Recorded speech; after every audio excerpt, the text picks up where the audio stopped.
সাগরদিঘির ছোট্ট গ্রামে ঘটে গেছে এক অবিশ্বাস্য ঘটনা। মাত্র 16 বছরের কিশোর জিসান আলী দিনে খেয়ে ফেলে প্রায় 3 কেজি চালের ভাত। তার বর্তমান ওজন দাঁড়িয়েছে প্রায় 1 কুইন্টাল 30 কেজি, যা দেখে চোখ কপালে উঠছে সবার। জিসানের বাবা দিনমজুর মোর্শেদ আলী দিশেহারা, প্রতিদিন খাওয়ানোর জন্য সংগ্রাম, আর তার উপর চিকিৎসার খরচ, এ যেন দুঃস্বপ্ন। গ্রামের মানুষের মুখে একটাই প্রশ্ন, এত ভাত কোথা থেকে আসবে, এত খরচ কিভাবে সামলাবে ওরা? ঠিক তখনই সামনে আসে সাগরদিঘির বিধায়ক বাইরন বিশ্বাস। শুক্রবার সরাসরি ছুটে যান জিসানের বাড়িতে। পরিবারকে আর্থিক সহায়তা দেওয়ার পাশাপাশি এক চমকপ্রদ ঘোষণা করেন তিনি। জিসানের খাওয়া দাওয়ার সম্পূর্ণ দায়িত্ব এখন তার কাঁধে। শুধু তাই নয়, চিকিৎসার ব্যবস্থাও করবেন তিনি। এই ঘোষণায় স্বস্তির নিঃশ্বাস ফেলেছেন মোর্শেদ আলী। আবেগ ঘন কণ্ঠে তিনি বলেন, ভাতের ব্যবস্থা হয়তো কোনোভাবে করে নেব, কিন্তু আমার ছেলের শরীর দিন দিন বেড়ে যাচ্ছে, চিকিৎসা ছাড়া সে বাঁচবে কিভাবে? বিধায়ক সাহেব আমাদের সেই ভরসাই দিলেন। এদিকে গ্রাম জুড়ে এখন একটাই আলোচনা, দিনে 3 কেজি ভাত খায় যে ছেলে, তার পাশে দাঁড়ালেন বিধায়ক। মানবিক এই পদক্ষেপে প্রশংসায় ভাসছে বাইরন বিশ্বাস। স্থানীয়দের মতে এমন বিপদের দিনে যেভাবে তিনি এগিয়ে এলেন তা নিঃসন্দেহে অনন্য নজির। আমাকে ডাক্তারটা দেখালে ভালো হতো। চিকিৎসার বিষয়টা মানে দায়িত্ব নিলে ভালো হয়, তাই তো? আচ্ছা, আর এই যে আজকে এসেছেন আর্থিক সহযোগিতা তুলে দিলেন, এটাতে কেমন লাগছে? ভালো লাগছে, কিন্তু মোটা হয়ে যাচ্ছি, ডাক্তার দেখালে ভালো হতো। আচ্ছা, তুমি কতটা করে খাবার খাও? 2 কেজি প্লাস। 2 KG plus. আর তোমার ওয়েট কত এখন? 1 কুইন্টাল 30 কেজি প্লাস হয়ে যাবে। কি কি করছো এখন বর্তমানে? এখন কিছু করি না, বেকার হয়ে পড়াশোনা করছি, কিন্তু বেকার হয়ে বসে আছি এখন। কোন ক্লাসে পড়াশোনা করছো তুমি? 9-এ। তোমার বয়স কত এখন? 16। আচ্ছা, এর আগে কি কোনো জনপ্রতিনিধি বা কোনো কেউ সহযোগিতা করতে এসেছিল? না, এই প্রথম বিধায়ক এসেছে, তাই তো? আচ্ছা, তুমি বিধায়কের সঙ্গে দেখা করবে তো? কি বলবে বিধায়ককে? বলবো আমাকে ডাক্তার খরচে টাকা দিতে হবে, আমি দেখা করব। আমার দায়িত্ব সব নিতে হবে, আর টাকা পয়সা সব দিতে হবে। তোমার নাম? জিসান আলী। আজকে আমরা সেদিন ওই মিটিংয়ে ছিলাম, আমার পাড়া আমার সমাধানে।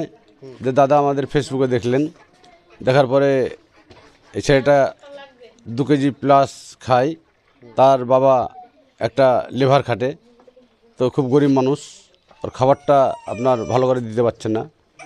তাই আমরা দেখে সাগরদিঘির বিধায়ক বাইরন বিশ্বাসকে বললাম যে দাদা, ও একটা লিভার খাটে, শিক্ষিত ছেলে, তো আপনার ওর খাবারটা জড়ো করতে খুব হিমশিম খায়, তা আপনি যদি সব জায়গাতেই সহযোগিতা করছেন, মরা বাড়িতে আপনার কোনো কারো লাশ নিয়ে আসছেন, কার আপনার ওই সৎ কাজ হচ্ছে না থেকে সেখানে দিচ্ছেন, মসজিদে সব জায়গাতেই দিচ্ছেন, তাই ছেলেটাকে একটু দেখলে ভালো হয়। তো দেখালাম, তো যে হ্যাঁ অবশ্যই দেবো।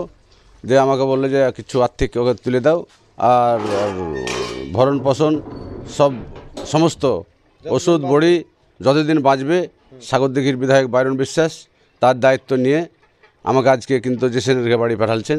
সে আমি এসেছি, আপনারা তো দেখছেন। তাই ও যতদিন বাঁচবে ততদিন আমাদের সাগরদিঘির বিধায়ক ওর ভরণ পোষণের দায়িত্ব নিয়েছে।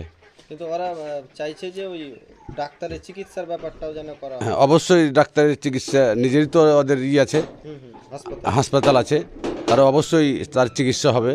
এটা আমি সাগরদিঘির বিধায়ক বাইরন বিশ্বাসকে আবার যে আমি পুনরায় বলবো যে দাদা, আপনি খাবার দাবারটা দিলেন ঠিক আছে, আর 1 কুইন্টাল 30 কেজি প্লাস হয়ে গেছে, তো দাদা আপনি যদি ডাক্তারটা দেখাইতে পারেন তাহলে আরও উপকৃত হবে। এটার কাছে আপনার কাছে আবেদন। আপনাদের বাড়িটা কোথায়? এই বাড়িতে আমাদের কাবিলপুর অঞ্চল, মুত্রাপুর। আচ্ছা, আপনার নাম? আমার নাম হচ্ছে শহীবুর রহমান, আমি কাবিলপুর অঞ্চল সভাপতি তৃণমূল কংগ্রেসের। আমাদের সম্মানীয় বিধায়ক বাইরন বিশ্বাস এটা তো প্রথম নয়, বিগত সাগরদিঘি থেকে মানুষের পাশে দাঁড়াচ্ছে। আর তার উন্নয়ন যা আছে এই সব মানুষের পাশে ব্যাপক অনেক দিন থেকেই উনি বলে যে কে কোথায় আছে না আছে খোঁজ দাও, আমি যতটুকু পারবো সহযোগিতা করব। এর আগেও চরকাউলপুর আমাদের পাশে গ্রাম, একই অঞ্চলে একটা লাশ আনতে পারছিল না, ওই বিধায়ক সাহেব দিয়ে 30,000 টাকা সহযোগিতা করেছিল আমাদের সম্মানীয় বিধায়ক। এটা অনেকবার অনেক মানুষের পাশে দাঁড়ায়, খুব ভালো ব্যবহার তার। আমার নাম ফখরুল ইসলাম। যাই হোক, আমাদের যে সাগরদিঘির বিধায়ক বাইরন বিশ্বাস যে প্রস্তাব দিয়েছে, নিঃসন্দেহে খুব ভালো প্রস্তাব। কিন্তু আমার পক্ষ থেকে ছেলেটার যে ওয়েট এবং খাবারের প্রসঙ্গটা আমি মানে দাগের বাইরে রাখছি, কারণ যে ওর ওয়েটটা কমার জন্য ডাক্তারটার জরুরি। বিধায়ককে অনুরোধ রাখবো যে ডাক্তারের জন্য পিজি হোক, কলকাতা যে কোনো জায়গায় হোক, আর ট্রিটমেন্টটা হোক, এটা আমার শেষ কথা। আর বিকল্প কিছু না। হ্যাঁ, চিকিৎসাটাই চাইছি। খাওয়া দাওয়ার পাশাপাশি হ্যাঁ, খাওয়া দাওয়াটা আমি গুরুত্ব দিচ্ছি না, যেভাবে হোক ওকে বাচ্চা রাখবো, কিন্তু ডাক্তার দেখাটাই বড় কোশ্চেন। আচ্ছা, ওটাতে আপনারা হিমশিম খাচ্ছেন। আপনার নাম? মোহাম্মদ মনসাদ আলী। আপনার ছেলের নাম? জিসান আলী। জিসান আলী। কত বছর বয়স হয় এখন? 16 বছর। ওয়েট কত এখন? 1 কুইন্টাল 30 প্লাস। 1 quintal 30 plus. খাওয়া দাওয়া মানে ক কেজি চালের ভাত খায়? মানে ওরকম তো ম্যাপা খাওয়া নয়, তবে ও 2 কেজি প্লাস ধরেন এরকম। ঠিক আছে। আজকে এই বিধায়কের পক্ষ থেকে কি কি দেওয়া হলো?